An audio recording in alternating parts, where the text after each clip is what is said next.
At the very first day, we have seen what is meant by physics and why we must give the importance to the physics, and we have studied everything basic concept related to the physics. In that lecture, one concept was remaining, that was conservation laws. Okay, so what does it mean?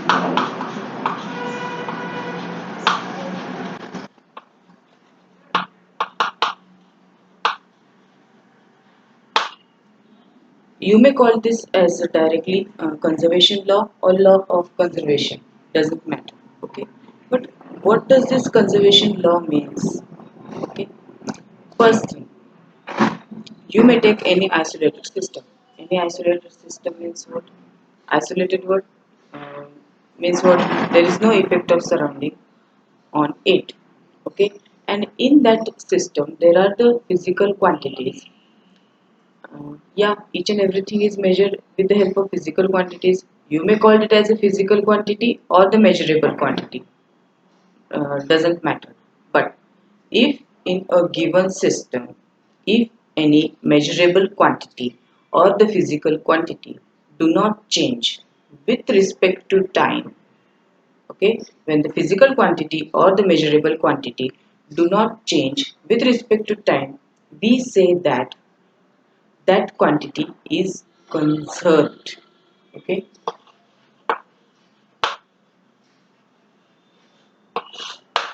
okay, so we call it as a concept.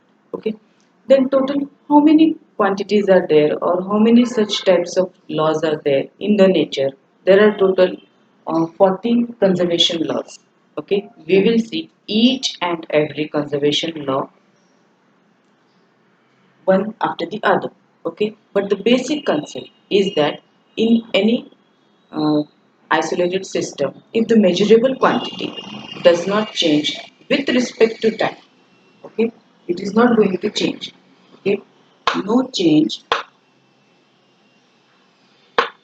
in physical quantity,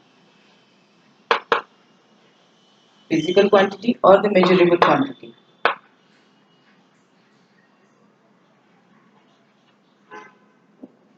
No change in physical quantity, measurable quantity with respect to time.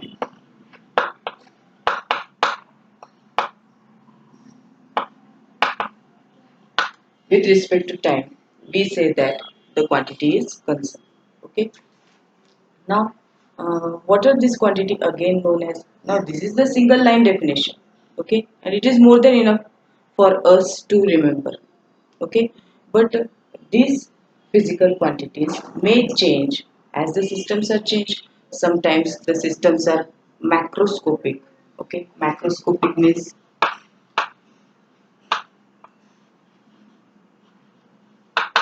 some are microscopic.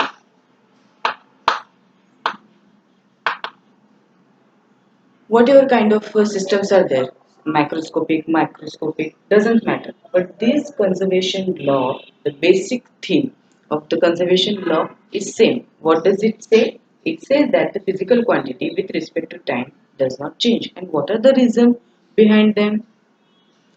uh, those reasons may depend on the situation or the system used or the function for which we are performing it. Okay, so these quantities, physical quantities, are conserved quantity of the nature. Okay, we can also call them as a they are quantities are these quantities are conserved quantities of the nature.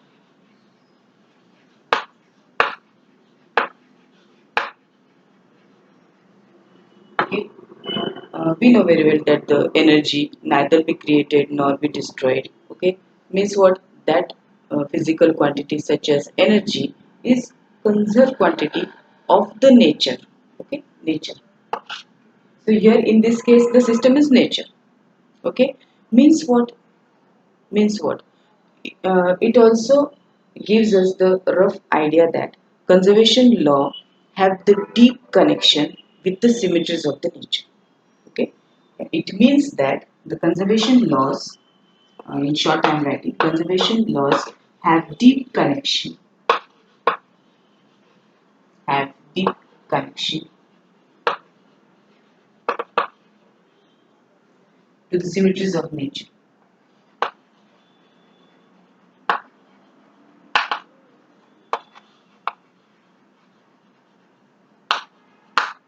Okay, so now we will see each and every conservation laws, and once we finish this or complete this conservation laws, then we can say that we have completed the introductory part, such as what is meant by physics or why we must learn the physics.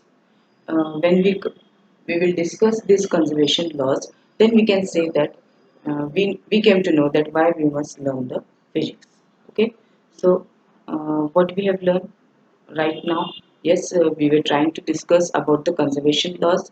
The conservation laws are also known as law of conservation, and in law of conservation, what is the basic theme that which we have discussed right now, that in any system, if any measurable quantity or the physical quantity do not change with respect to time, then we say that the given quantity is conserved. Okay, in nature, the same thing also exists in nature. That is, these quantities are conserved. Quantities of the nature means in the nature they are also conserved, and they have the deep connection to the symmetries of the nature.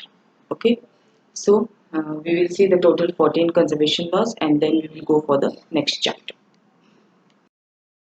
So the first law, law of conservation of linear momentum.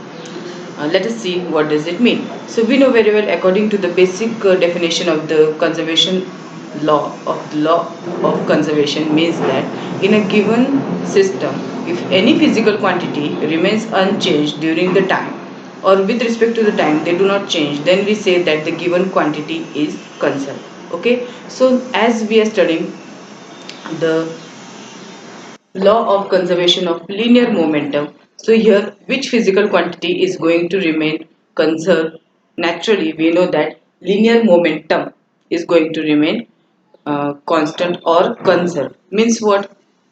Means if any system is there and there are the two particles in any given system. So what will happen?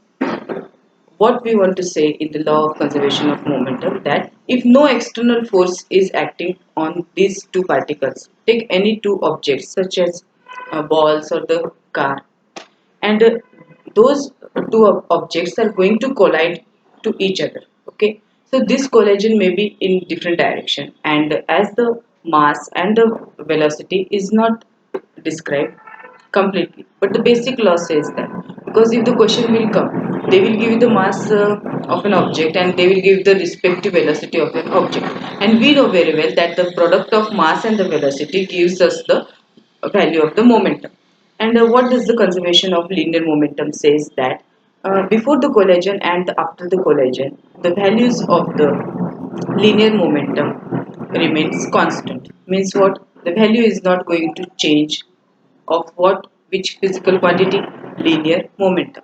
And we know that what does the momentum means? Momentum is represented by the capital P, and it is the product of mass and velocity. Okay, yeah.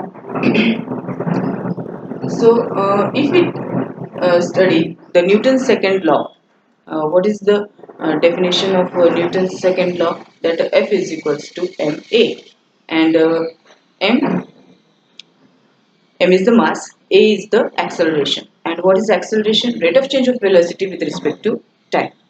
Okay, but that only same acceleration can be represented with the help of,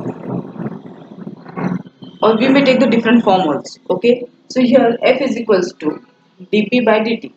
Here we are dealing with the second law, that is rate of change of momentum with respect to time. Okay, but the law of conservation says that the momentum is not going to change. Okay, so let us see how it is not going to change with the help of the mathematical equation.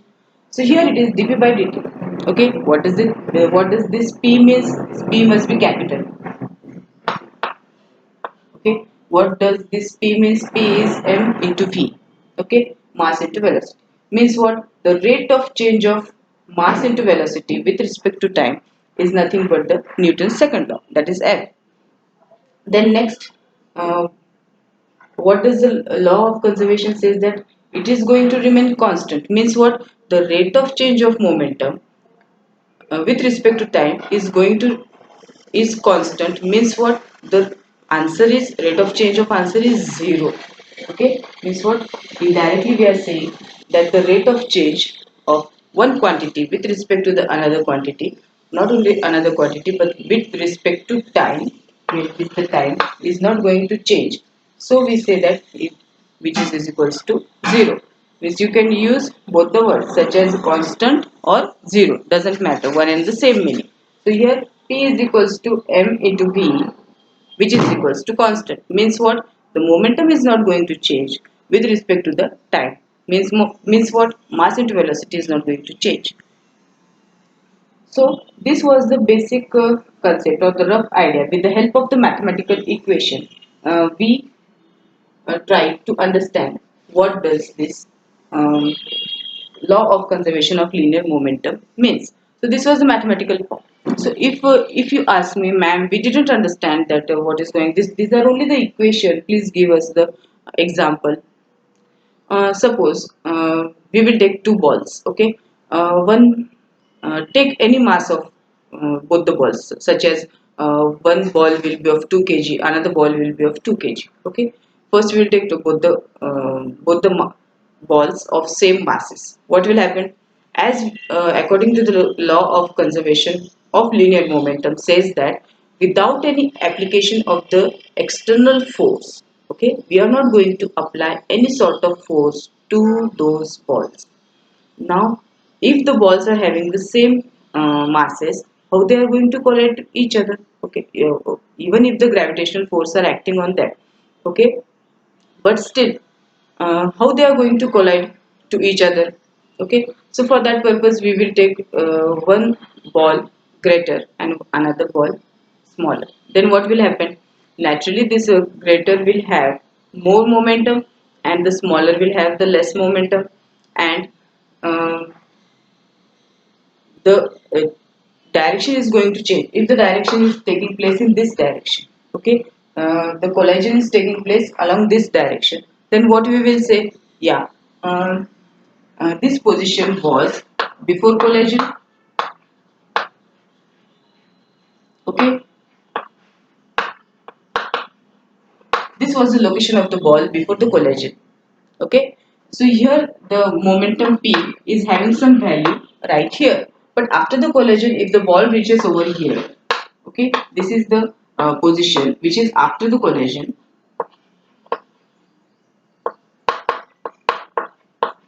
Here the value of P is there. Okay, so what does this law of conservation want to say? The law of conservation want to say that this value after the collision P is going to remain same, and this value before the collision P is going to remain the same. Suppose here the value is uh, 5. After the collision it is going to remain 5 only. Means what? The rate of change of the value of the momentum with respect to time is not going to change. Are you getting the point? Yes. If suppose the momentum was 5 over here, and after the collision, either it will increase or decrease. Okay. If it is 5 here, if it will become 2 or 15 or 10, anything. But if there is any change, then we can't say it that the rate of change of momentum with respect to time is 0, because here the value will come either plus or minus. Okay, so in that case we can't say that the value of P is constant. Okay, so if the here the value some is something, suppose 5, and after the collision it is 5, means what? The value is remaining constant, and that only the law of conservation of linear momentum wants to say, that the physical quantity is going to remain unchanged. The value of that physical quantity is going to remain unchanged.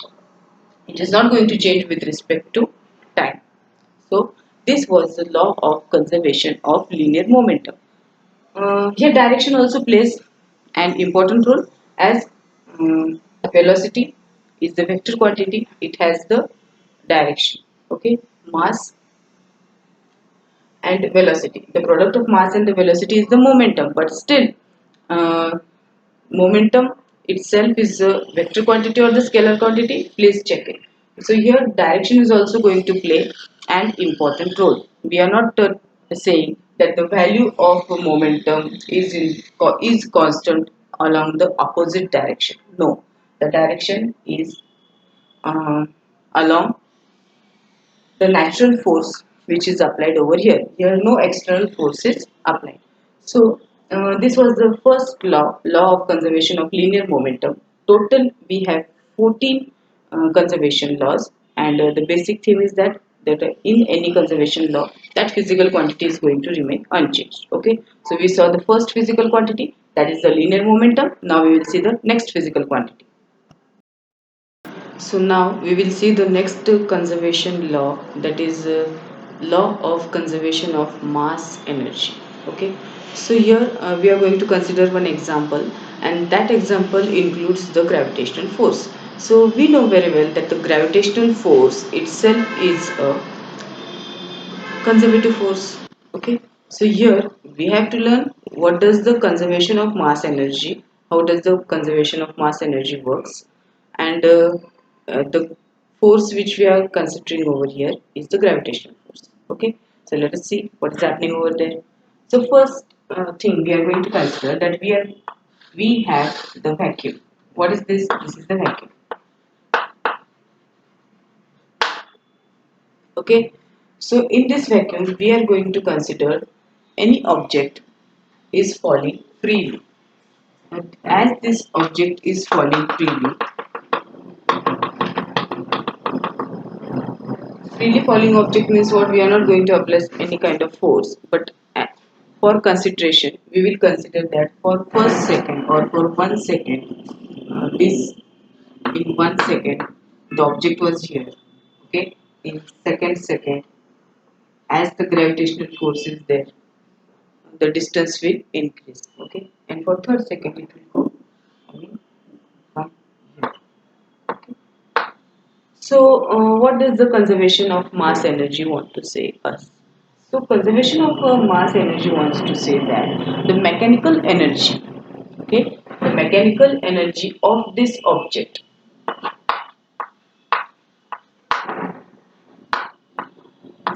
this mechanical energy of the object. So let us revise the concept of mechanical energy. Mechanical energy is nothing but the sum of kinetic energy and potential energy.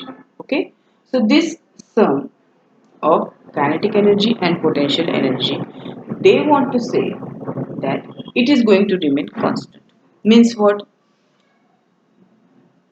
Uh, this is the object. Yeah, this is the object. Suppose here the potential energy, the value of potential energy is maximum.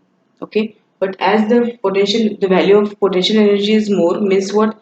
The kinetic energy will be less, and as soon as the kinetic energy's value will increase, the value of the potential energy is going to decrease in the same proportion. Okay, so like with this object, whatever the sum is there, the mechanical energy, the value of the mechanical energy here will be something. Okay, a typical value. And if this object is reached over here,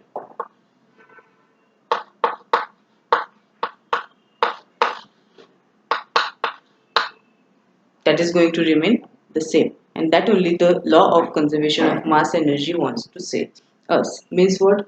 Suppose if we take that the value of the mechanical energy was suppose 10 over here.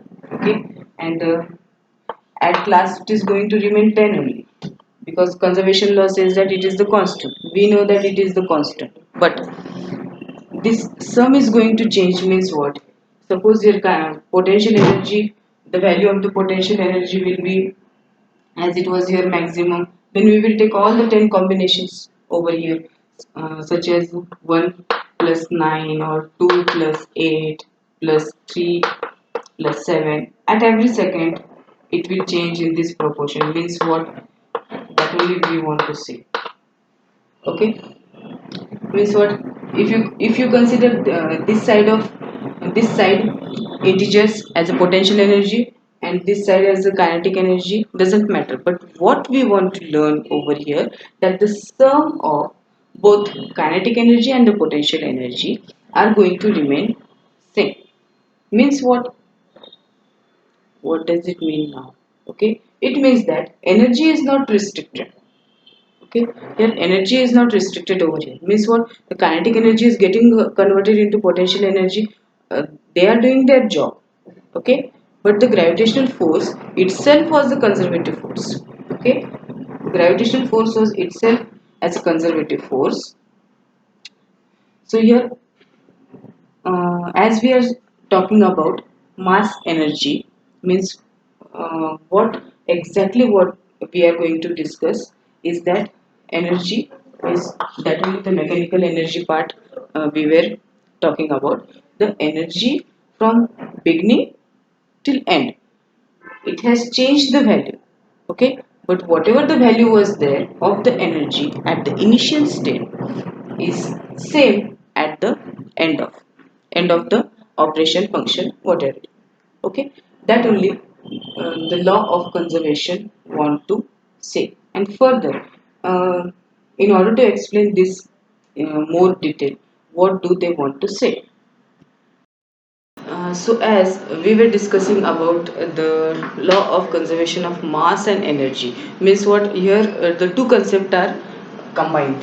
Okay, so while just now a few seconds, a few minutes before, we have studied the law of conservation of energy, and in that what we studied, that the sum of the total sum or the total energy was remaining constant before and after.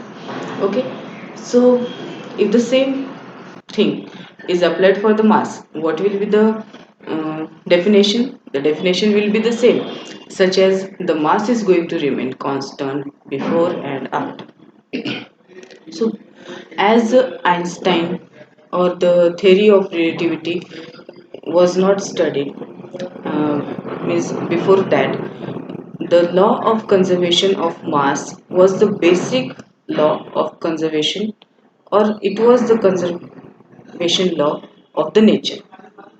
Okay, but now, right now, as the theory of relativity is developed, and now we say that mass and energy are interconvertible. Yes or no? Yes.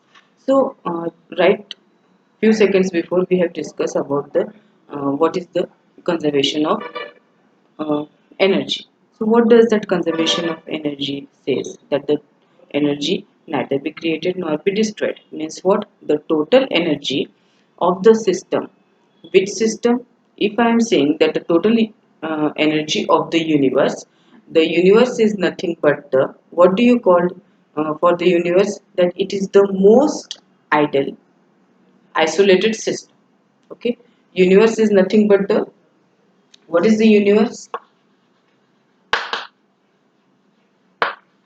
It is most ideal, isolated system. Okay, so total mass of this isolated system neither be created nor be destroyed, and the energy neither be created nor be destroyed. So what does this law, or this law is valid up to what? Okay, the general law of conservation of energy is true for all the forces.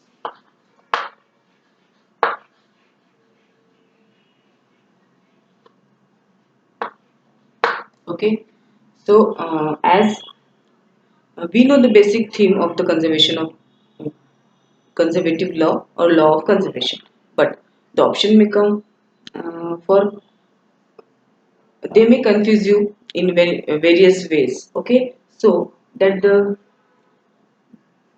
conservative law of this mass and energy are applicable for all the forces. Okay, what are those forces? You know that the total how many kinds of forces are there? Yes, there are total four kinds of forces. What are those? Gravitational force, electromagnetic force, then weak forces and Strong forces. Strong forces are which forces, and what is the relationship between all those four forces? What are the respective powers of those forces? We have studied before. Okay. So next is any kind of transformation between different forms of energy. This law is also valid for any kind of transformation. Okay.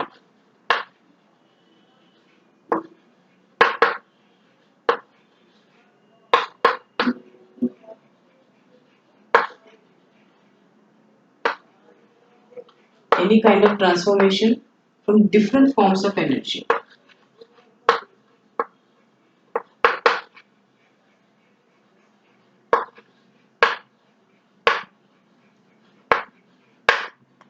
Okay. Means any transformation means what the energy get transformed, and all the different forms of energy means light energy, sound energy, dash energy, you can convert those energy from various forms, from one form to the another form, but still the total energy of the system, or the sum of the total energy of the system, is going to remain constant. And this law is valid for all domains of the nature. Okay, all domains. All domains means microscopic,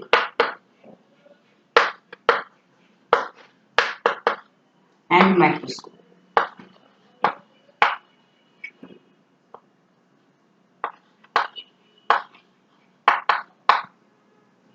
Okay, so uh, the concept, if you see the basic concept, they are very simple. But this additional information related to this gives us the particular and the detailed information about the law which we are studying. Here, which law we are studying right now? The law of conservation of mass energy, and it is applied in the analysis of. Okay, this law is applied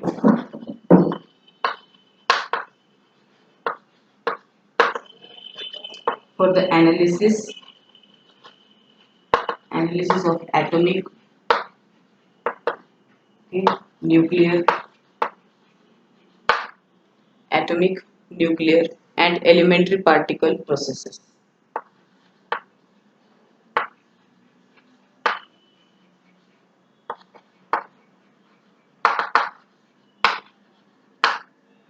Okay, so this was related to the energy, means what, the conservation of energy. Okay, then what will come regarding the mass?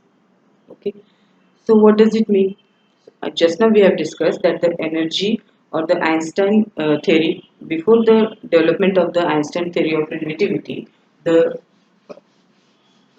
conservation of mass was the basic law of conservation system. But now we came to know that energy and mass equivalence, or energy mass energy law, is the, what are they? They are interconvertible. Okay, so why that concept came forward? Because they were thinking that the matter was thought to be the indestructible. First, the concept before Einstein, they were saying that matter is indestructible.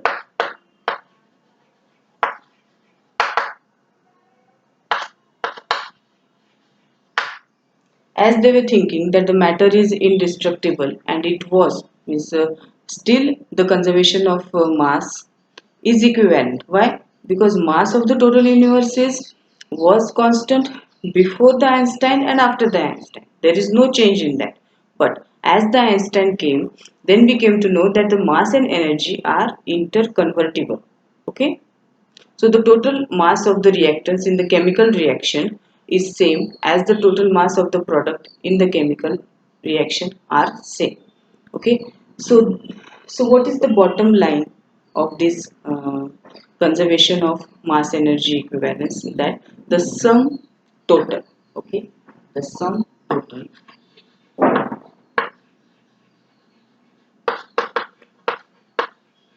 The sum total of mass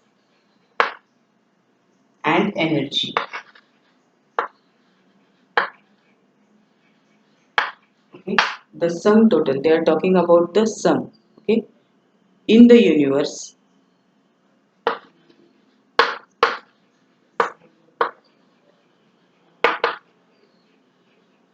remains constant.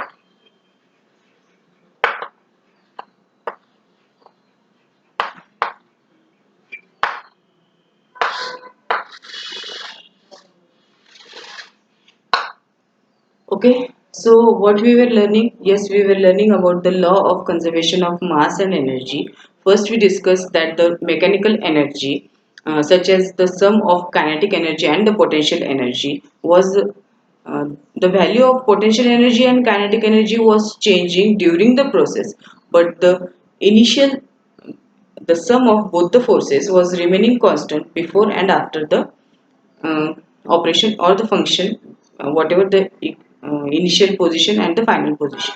Okay, then we studied that before the Einstein, the mass conservation of mass was the basic law or the basic conservation law of the nature.